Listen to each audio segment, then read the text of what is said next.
Hey guys, Yoshi here. Welcome back to another video. Today's video, I'll be sharing how to beat up headquarters. Just because I'm just curious that how many of you guys know how to beat up headquarters. I know you guys like to play headquarters when you're on top position in order to shut the opponent's open guard or passing the guard. But how's the opposite situations? I think you've been really struggling for sure, just because I was gonna be the same. So in this video, I'm going to show you how to beat up headquarters. The key is making the overhead move in order to set up saddle position, either going for the sweep or neither. Hope you guys enjoy it. Okay, the first thing in this position, you need to make grips. This is a bit similar to the pound grip De La Riva, but different point is this. Instead of making the pound grip underneath my leg, I just switch this leg and hand like this.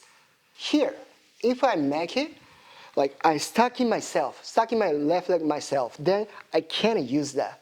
But once I switch here, now I can use my left leg. There's been two choices I want to show you today. The one, grabbing the person's collar. But this time, I'm not going to grab this side, the cross collar grip, the same side. This is the key to break a person's posture down. Especially in this position, when he makes headquarters, he wants to squat down with his raising head up like this. Then we're in trouble. In order to reverse the situation, I want to grab it here.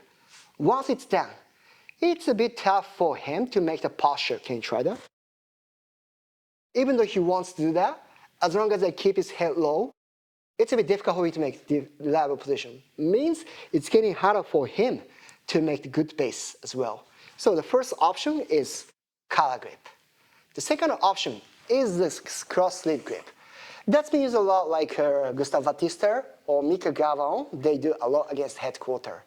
This is a great way to break the person's axis, like to get connected with your upper body and your person's upper body. So here, he grabs this one, or before he grabs, just gonna make this position. It's more like in like a showering back row sweep to circle like this. And then, look, I can bring his upper body to the other side. At least, it's a bit difficult for him to stay face to face once I drag his arm like this. Okay, the first one here. In order to break his structure, I gotta do two things. Break his posture and raise his head up. Then, I can do overhead throw. First thing, I pull his head down like this. As I pull his head down, his hips is higher than his shoulder level. Now, I kick him over. By the time I do that, I want to make sure that I bring his left leg out with a pound grip. That's another key point. So from here, 1 and 2, like this. This is a best case scenario. I put both of his hands on the mat, then lift this one up. Then I want you to see that here. He pulls his hands and one of his legs. Then I lift this one up. So he's in a really busy situation. Although he wants to take one of them or some of them off, can you try that? It's a bit difficult to do that just because I still bring his head down and pull his leg out. That means his body weight is shifting to that side. Then from now, next one is the most difficult part in this technique. Once I set it up, maybe one of the simplest ways is set up to single X. Just hide this leg in the back, then I set up like this. But today, what I want to show you is something like this. Right after I set up a position, I can shift to the attack. So way more stronger than a single X. Saddle position. I want to keep his leg up. Then, next thing, what I want to do is use my left leg. I want to do the bicycle kick. The time I do, I'm not going to do it in front of me like this. I like to get this leg here, underneath him and behind my leg. The movement itself may be a little similar to the deep De La Riva hug from De La Riva. Instead of making a hug with my head, I like to make more angle. Make more angle means I bring my head to the side. I grab his leg. Something like this. As I get to the, I'm kind of like inverted position. Then, as you can see that my left thigh is getting close to the other side of his leg like this. So from now, I keep the top leg up. Then this leg, I do the reverse bicycle kick. The time I do, look how I use my thigh to bend his knee like this. Look. I want to make sure that I get my thighs higher than his knee. As he does so, I can cross my legs like this. So this is a saddle position from the overhead throw. Once it's done, I got control both sides of the legs. Near side, I've already lifted up. Far side, I lock it there with my legs. That means he has no base on his lower body. From now, I can go to the sweep straight away. Or this is pretty simple. I just want to extend my legs, like coming up to the combat base, just like this. So from now, collar grip is going to be a real help for me to progress the action. So pull, come up, and then I stand up like this. As you can see that this is quite similar to the knee cut grips, grabbing the collar and the pants. With part of the movement, I step over. By the time I step over, look, I have made a knee cut base against quarter guard.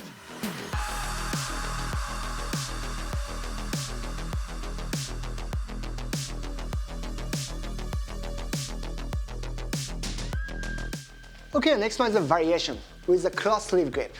I really like to do this one in order to break my opponent's structure, especially in this time. He wants to use his hands to make collar grip to stay connected like this. Or he may block my hand not to grab his collar like this. So it's really common. So that situation, we just want to make the cross grip like this. Then in this technique, I'm not going to grab the same side. This is not a grip that I can make the maximum leverage. I much prefer this side, like this. Then from now, it's pretty simple. I just want to bring his sleeve to the other side here. Then sleeve grip is not the way to break the partner's posture.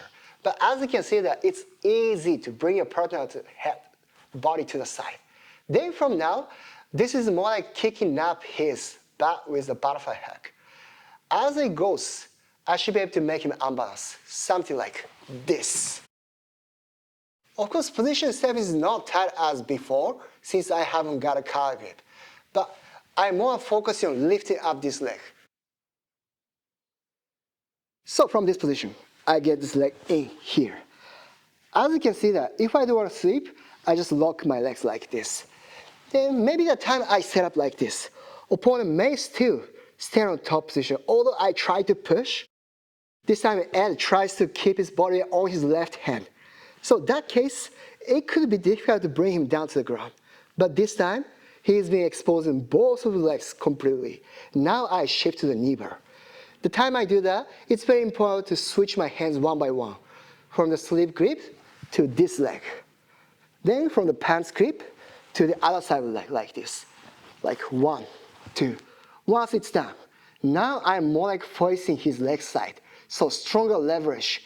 Even though Ed wants to stay on his hands, it's impossible. I bring it down to the ground like this. Then grip is going to be a great advantage to proceed to the next action. As I grab it here or keep it away, he can't hide his leg. I want to see that with using my legs and left arm. I trap his leg. I'm not going to lean back as like finishing armbar. I much prefer to make the tight frame against his thigh. So first, I want to pinch. This is not a triangle lock. I really like to use my inner thighs to pinch his thigh. That's the first one. Then, not only like this, I cross my feet and then I use my heels against his butt. This one may be similar to the knee shield, like a Z-guard structure like this.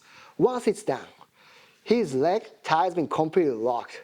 It could be difficult for him to pull his knee out. So the key is use your legs in multiple ways. Inner thighs and crossing the feet, wedge hook. Two things, no neither one of them. It's very common. But if you can do that, it's going to be much easier to stabilize your partner's leg. Finishing knee bar. Leg is a really big part. That's why it's not easy to stabilize a position, stabilize your partner's leg with using an arm like this. Especially this time, Ed could be able to leg curl to get the leg here. Maybe just in case by the time I do, he may be able to lock his leg like this. Then you're in trouble. So in order to avoid to do, first, instead of using a hand, you want to get your upper body close to your partner's shin or shoelace, this way, like this. And this is a kind of like unfair battle for him. Although he wants to curl his leg with using his hamstring, I can use my back.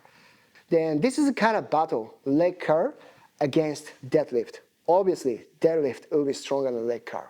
Next step, I want to lock below his knee. In order to do that, maybe this grip I keep it here, like handcuffs lock. I use around my elbow joint. With this hand, this is really key to do. I want to grab his heel here. This is how I stop the rotation of his head. I gotta do one more. I use the side of my head to stabilize here. This type of frame.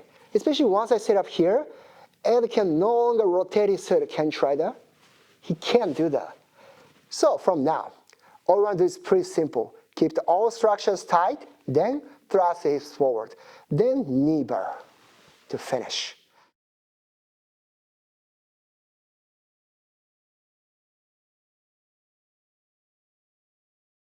Alright, that's been it. If you enjoyed this video, please make sure you hit the like button. That's gonna be the big help to make this video viral on YouTube. Also, if you haven't subscribed to my channel, don't forget to do for upcoming videos. Thank you guys. I'll catch you next video. Bye.